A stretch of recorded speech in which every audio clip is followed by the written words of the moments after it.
7:46 de la mañana nos acompaña don Carlos Estrada, neumólogo. Vamos a hablar, por supuesto, del COVID-19, que es el tema de los últimos días en el país y en el mundo entero. Muy buenos días y muchas gracias por acompañarnos, doctor. Muchas gracias a ustedes por la invitación y con todo gusto. ¿Cómo opera este virus dentro del cuerpo? Hay un concepto muy importante que es que el coronavirus es un virus respiratorio. Y eso es importante porque cuando hablamos de virus respiratorios son virus que tienen esa capacidad de inflamar la vía respiratoria, y yo quisiera conceptualmente separarla en dos partes: la parte alta, que es donde usualmente asociamos los síntomas de gripe, o sea, la garganta, la nariz, y el pulmón. Y es interesante porque cuando hablamos de virus respiratorios es porque tienen esa capacidad de inflamar el pulmón. Y la gripe usualmente es como el daño colateral del paso, si queremos verlo así, del paso del virus a través de esa vía. Y es interesante porque entonces yo tengo pacientes de grupos de riesgo que pueden tener síntomas en pulmón, que son usualmente los que se están complicando, y aquellos que solo tienen los síntomas del daño colateral, que no logran tener los síntomas en pulmón porque no tuvieron fenómeno pulmonar, o sea, no se inflama el pulmón.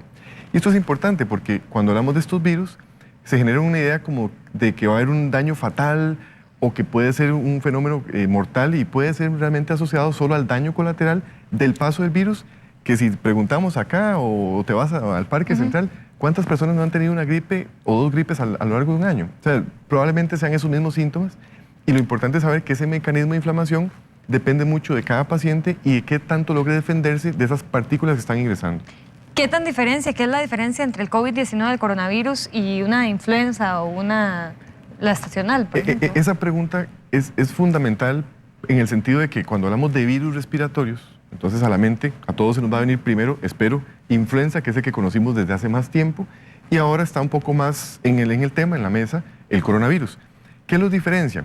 Primero que todo, influenza ya lo conocemos más. Además, ya la población mundial se expuso a ese virus, entonces tenemos una curva de aprendizaje de cómo identificarlo, cómo tratarlo, inclusive cómo prevenirlo con vacunas, por ejemplo, cosa que no tenemos con coronavirus.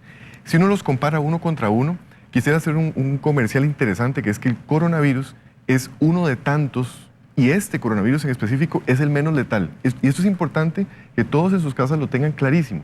Los coronavirus han tenido brotes a lo largo de la historia. 2003, 2012.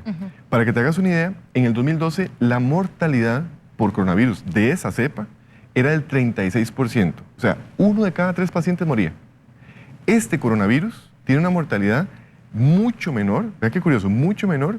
Hablamos de números de 2 a 4% en China, en zonas de alto riesgo, pero en población general enorme. Es muy cercana a lo que vemos en influenza. Inclusive se habla de que influenza, en Costa Rica tuvimos un dato, 0.07. O sea, si yo comparo 36% con 0.07 y damos un número real, porque sé que muchas personas están alarmadas con que el coronavirus nos puede complicar, ese es el número real. Entonces, comparativamente, la mortalidad por este virus es exclusivamente alta en grupos de riesgo. ¿Deberíamos estar más preocupados por la influenza que por el COVID-19?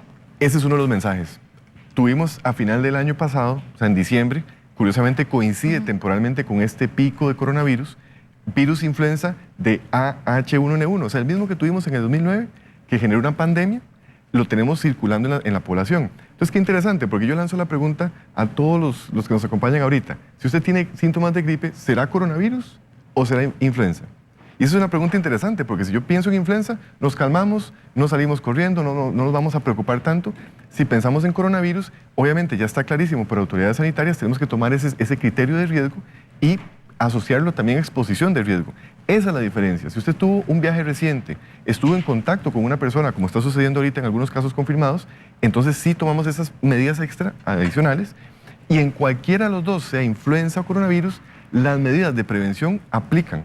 Tanto lavado de manos, no saludarnos con contacto, evitar sitios masivos o si usted está resfriado. O sea, todas esas medidas, si nos devolvemos, son las mismas de influenza, pero aplicadas a esta situación. Y es mucho el llamado que hacen las autoridades de salud a no abarrotar los hospitales por síntomas que no son nada grave y que ya los hemos tenido antes con una influenza o una gripe estacional. Precisamente parte de este mensaje que te estoy dando es que si pensamos en coronavirus como un virus mortal, en el sentido que dijimos realmente es baja la mortalidad y el 80% cursarán más bien asintomáticos, entonces, ¿por qué ir a un hospital donde más probablemente estén los grupos de riesgo, donde haya pacientes que necesitan atención de emergencias? Abarrotar sistemas de salud en el sentido de ir a hospitales no tiene sentido. Y como dijeron ahora las autoridades de la Caja, realmente muchos de los pacientes están en sus casas, los que están con coronavirus. Entonces, ese es el concepto. Y lanzo de nuevo la pregunta, si usted estuviera ahorita con una gripe, no pensemos en coronavirus, pensemos en influenza, ¿dónde se va a quedar? En su casa. En la casa. No va a ir a un servicio de emergencias pensando que es un virus mortal, porque ya conocemos la influenza y sabemos que en grupos de riesgo, adultos mayores, diabéticos, hipertensos, con enfermedades crónicas de corazón, riñón o con cáncer, son los grupos que suelen complicarse. Que igual estarían problemas con una influenza o con cualquier otro tipo de, no solo con influenza, de virus respiratorio. Virus respiratorios, bacterias. Me explico, o sea, son pacientes que se van a complicar por infecciones, hablamos el marco a infecciones de cualquier tipo, porque tienen un sistema de defensa un poco menor o menos adaptado para poder retener a ese virus, a esa bacteria. Y lo ampliamos a bacterias inclusive, porque realmente inclusive vemos en hospitales nacionales mucho paciente que se complica por bacterias con mayor mortalidad de lo que podemos ver por un coronavirus en este momento aquí en el país. Doctor, por último, hacer un llamado a las personas a tomar las medidas de higiene. Correcto. Y no alarmarse ni entrar en pánico ni comprar mascarillas que no se necesitan. Claro, en realidad el mensaje siempre va a ser prevención.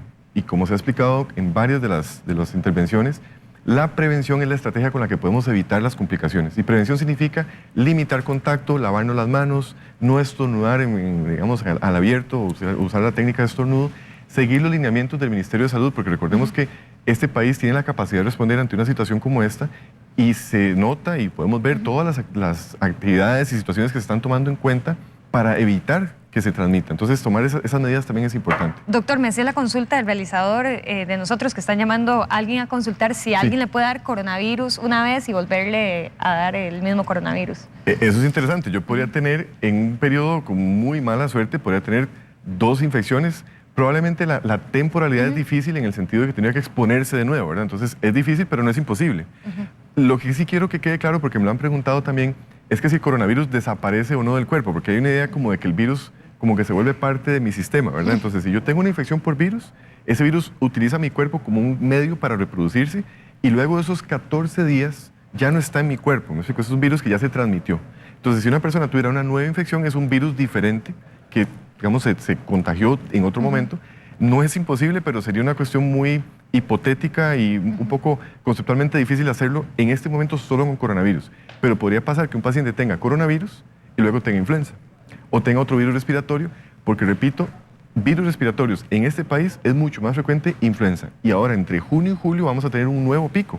Entonces vean qué interesante, ahorita estamos en una, digamos, una alerta, y es así, una alerta sanitaria, pero que se está enfocando en un virus respiratorio. De aquí a 3 meses vamos a tener pico de virus de influenza. Entonces, ¿cuál va a ser la diferencia en ese momento? Que mucho paciente va a tener síntomas y vamos a pensar en coronavirus o en influenza. Eso es parte del concepto.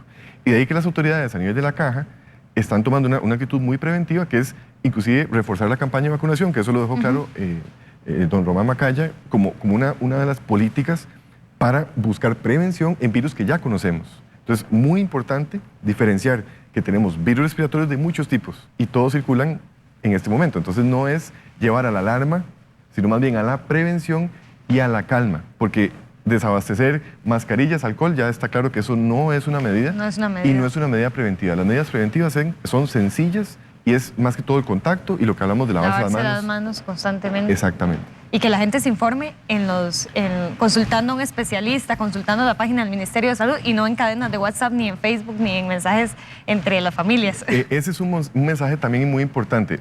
Este país es un país pequeño. Tenemos autoridades competentes que además a nivel de redes sociales están comunicando constantemente lo que está sucediendo. Entonces es importante no informarse en sitios que tal vez no van a llevar más que a la alarma, a crear un caos en el sentido de un tema que se está manejando. Sepamos que ahorita lo que se llama la alerta sanitaria no es que hay una alerta porque todos vamos a colapsar a nivel nacional, es una medida que se toma en forma muy responsable de parte del gobierno y eso hay que tomarlo en cuenta. Si es una medida responsable es porque estamos trabajando en forma responsable. Las vías de comunicación oficiales, sea noticieros, sea especialistas, colegas, foros de información, son los únicos adecuados y especialmente hago un llamado a que todas las rutas de comunicación oficiales que tiene el ministerio sean las de consulta. Si usted ve una noticia que habla de que algo va a pasar raro con el coronavirus, consultar en el Ministerio de Salud, que es la página oficial. Muchísimas gracias, doctor. Se nos agotó el tiempo. Con mucho gusto.